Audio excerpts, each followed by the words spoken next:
The 1600s brought constant transformation to the island where the Hudson meets the Atlantic. What began as a small Dutch outpost named New Amsterdam would soon become a prize fought over by European powers.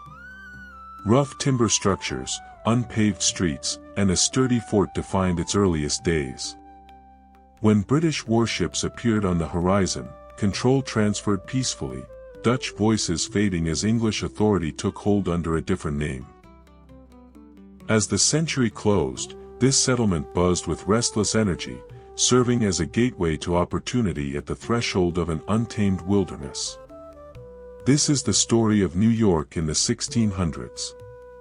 Henry Hudson's 1609 arrival established the first European presence along the waterway that now carries his name. His expedition reached a forested shoreline shaped by generations of Lenape commerce and culture. Though modest and uncertain, this initial encounter set in motion a chain of events that would attract traders, colonists, and rival nations. In 1626, representatives of the Dutch West India Company obtained Manhattan from the Lenape through a transaction involving trade goods worth approximately 24 guilders.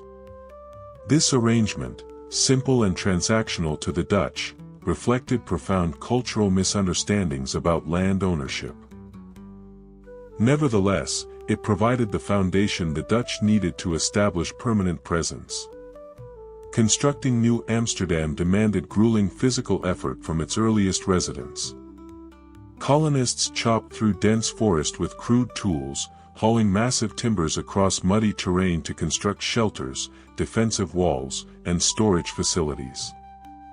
The settlement emerged slowly from the wilderness, accompanied by wood smoke, physical exhaustion, and the constant sound of axes against timber. Progress came one timber, one building, one exhausting day after another. Fort Amsterdam took shape in 1626 at Manhattan's southern point, a crude fortification built from wooden stakes and packed earth protecting the vulnerable Dutch settlement. Soldiers stationed on its walls monitored the harbor's constant movement, the West India Company's warehouses, and New Amsterdam's tentative expansion. The fort represented both defense and ambition, a territorial claim built to endure. In 1644, Dutch authorities and indigenous leaders negotiated several delicate peace agreements to end prolonged conflict. At ceremonial gatherings and improvised negotiating spaces, representatives exchanged wampum, commitments, and reluctant compromises. These treaties established a temporary peace born more from exhaustion than genuine reconciliation. Still, they gave New Amsterdam the stability needed to recover and expand. By 1655, the Dutch West India Company was importing increasing numbers of enslaved Africans to New Amsterdam, their forced labor becoming essential to the colony's waterfront operations, agricultural production, and domestic work. Treated as commodities and subjected to strict control and constant monitoring, they represented a grim development, human bondage becoming embedded in the settlement's economic foundation. A typical New Amsterdam household in the mid-1600s centered around a single multipurpose room heated by a brick fireplace. Sunlight streamed through small glass-paned windows, illuminating handcrafted furniture, woolen bedding, and pewter utensils organized on wooden shelving. Families woke before dawn to the aroma of hot cereal and the sound of wooden furniture being moved. Children assisted with grinding grain or hauling water while adults managed daily tasks. Repairing fishing equipment, chopping fuel, preserving meats for colder months. The atmosphere blended with fire smoke, drying plants, and humid river air seeping through wall gaps. Evenings passed quietly but purposefully, flickering candles casting shadows as families shared stories, offered prayers, and prepared tools for the next day's labor. Existence was simple, structured, and collective. Every activity, meal preparation, textile work, cleaning, animal care, followed the predictable patterns necessary for survival in this expanding but still vulnerable outpost. In 1664, British naval vessels entered the harbor with cannons aimed at the fort's still flying Dutch colors. Facing superior forces and internal disagreements, New Amsterdam mounted no real defense. Director General Stuyvesant's objections were overruled by colonists seeking more stable governance. Through peaceful capitulation, the settlement transferred to British control and received its new identity, New York. The city's trajectory shifted completely without any military engagement.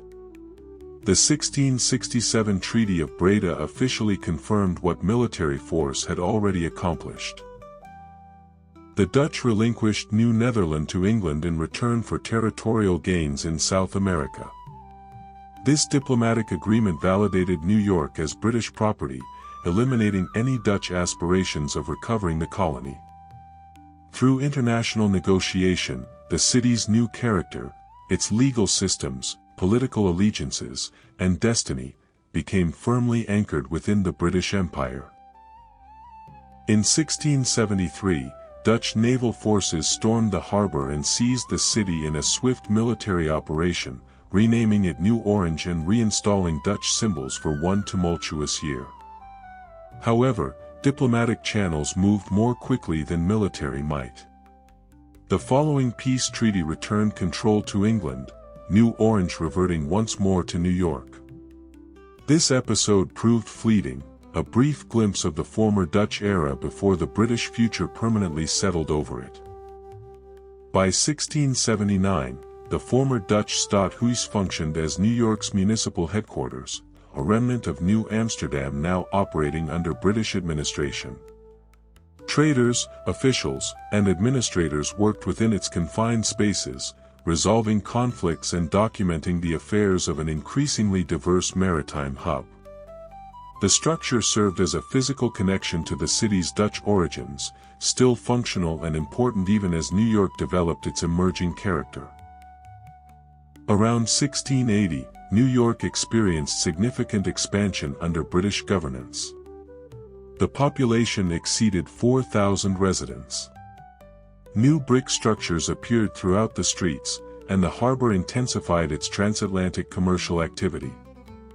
Simultaneously, the enslaved population grew substantially, becoming integral to the colony's workforce and everyday operations. By 1679, New York's Great Dock extended into the East River as the settlement's primary commercial entrance. Traders, seamen, and workers packed its wooden platforms, transferring barrels of sugar, pelts, and tobacco as additional vessels arrived from across the Atlantic. The dock's perpetual noise and activity reflected the city's expanding aspirations, a modest port rapidly transforming into a crucial node in the empire's commercial network. By 1680, New York's buildings continued reflecting pronounced Dutch characteristics, pointed rooflines, brick construction, and heavy wooden framework. Despite extended British governance, newer construction incorporated British elements like sliding windows or wider chimneys, yet the streetscape remained unmistakably Dutch in configuration and appearance. The city, like its inhabitants, existed as a combination still evolving. The old protective barrier still defined the settlement's northern boundary, following the route that would eventually become Wall Street, its wooden defenses weathering but standing. Where this wall reached the East River stood the Watergate, a simple fortified entrance where wagons, visitors, and waterborne cargo entered the town under armed supervision. In 1689, New York's train band, the civilian military force, assembled during political turbulence following the Glorious Revolution. Tradesmen, craftspeople, and workers gathered on the commons for drills, a mixture of Dutch, English, and American-born men navigating conflicting loyalties. During the chaos, numerous officers endorsed a statement supporting Jacob Leisler while rejecting the previous royal administrators. Yet the uprising remained short-lived. Despite their temporary defiance, they concluded the year once again under Crown control. In 1689, New York existed in a state of tension and instability. Reports from England described monarchs ascending and descending thrones, leaving the colony uncertain about legitimate authority.